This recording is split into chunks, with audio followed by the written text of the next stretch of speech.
NFL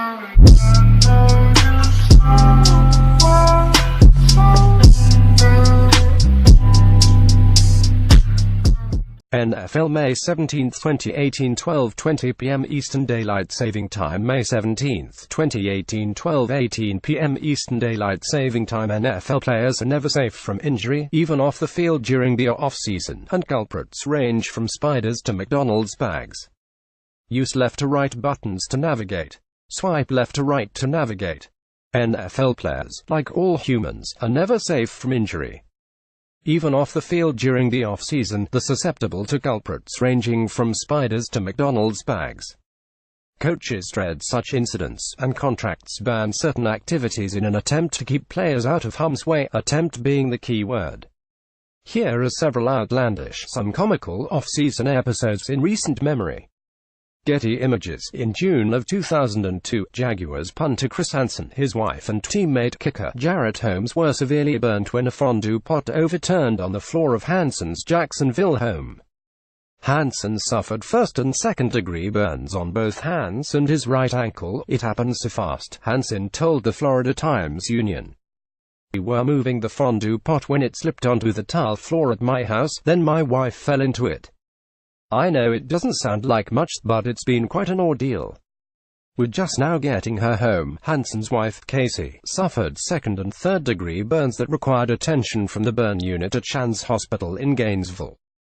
Chris Hansen and Holmes were able to quickly recover and participate in training camp later that summer. Getty Images. In 2007, rookie safety Larry Landry missed the Redskins' three-day minicamp after he was shot in the groin while playing paintball. Coach Joe Gibbs told the Washington Post each position group engaged in some form of team-building activity, and the defensive backs played paintball. "It was kind of bizarre, but every now and then something like that happens," Gibbs said of what he called a freak accident. Getty Images. In 2003, Panthers rookie defensive tackle Kendall Moorhead woke up for the first day of training camp with what he thought was a mosquito bite on his arm. After 4 days of swelling and pain, Moorhead was sent back to Charlotte from the team's camp in Spartanburg, South Carolina, to get it checked out. Doctors believed Moorhead was bitten by a spider. He returned to the team after 4 days in the hospital, where he was given antibiotics and kept on intravenous fluids. "I was just looking at it like a regular bug bite," Moorhead told the Associated Press. "But then my arm kept swelling up. When I went to the hospital and they said they would have to keep me for a few days, then I started to get worried about it." Things like that happen that you have no control over. Getty Images. In May of 2003, Titans wide receiver Derek Mason was playing in a charity golf tournament when he hit behind the ball and into the ground while teeing off.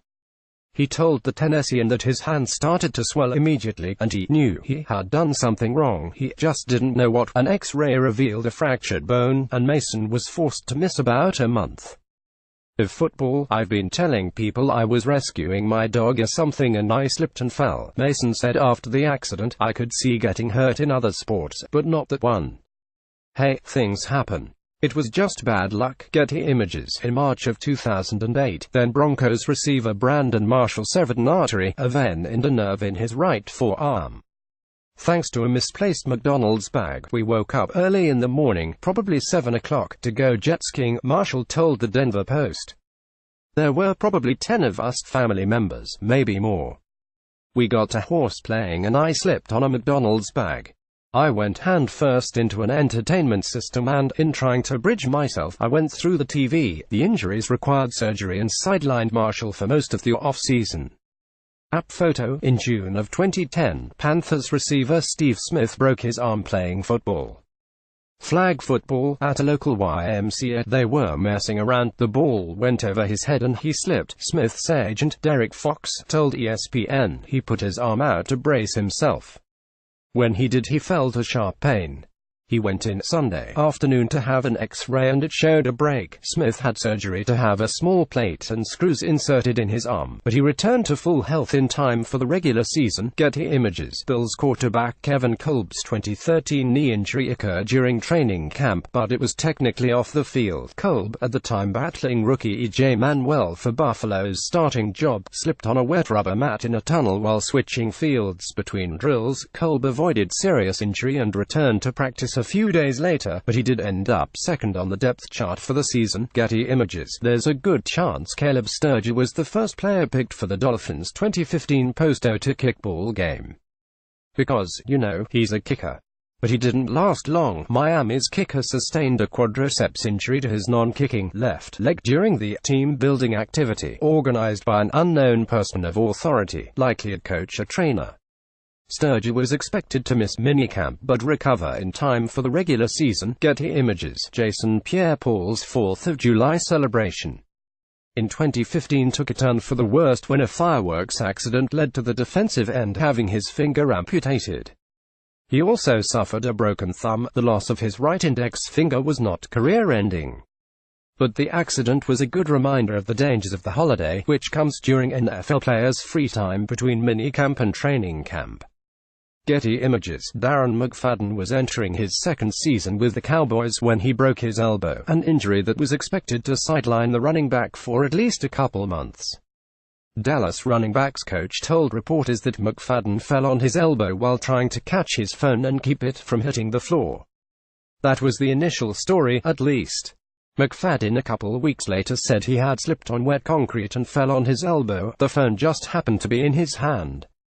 The phone, thankfully, by all accounts was not harmed. Getty Images. The cast on backup quarterback Taylor Heinicke's left foot when he arrived at Vikings training camp in 2016 was a mystery until he explained what happened.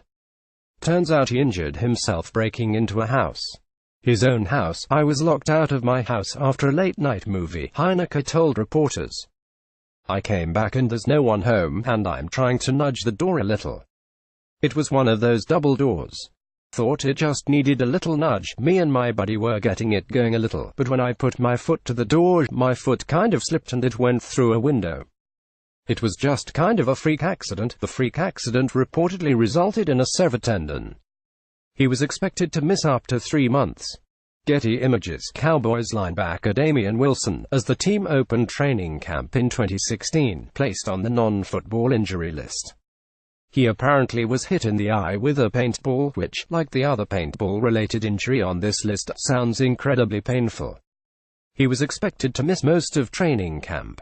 Getty Images. In late June 2017, Eagles linebacker Jordan Hicks reportedly injured his hand getting out of a pool while on his honeymoon in Greece. The team did not express much concern, if any at all, soon after they were made aware of the incident.